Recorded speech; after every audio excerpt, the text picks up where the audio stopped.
Welcome. In front of me I have Motorola Moto G8 Power Lite. This smartphone is from European distribution, and today we are going to check if this smartphone comes with factory installed screen protection.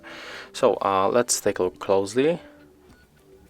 And as you can see, there is nothing on the display. There is no any kind of screen protection like very thin foil or something like that.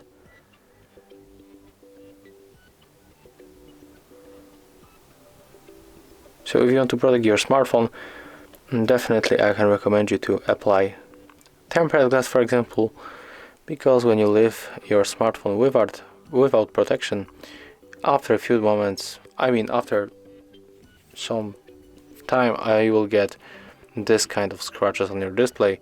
As you can see, I got them in a few places.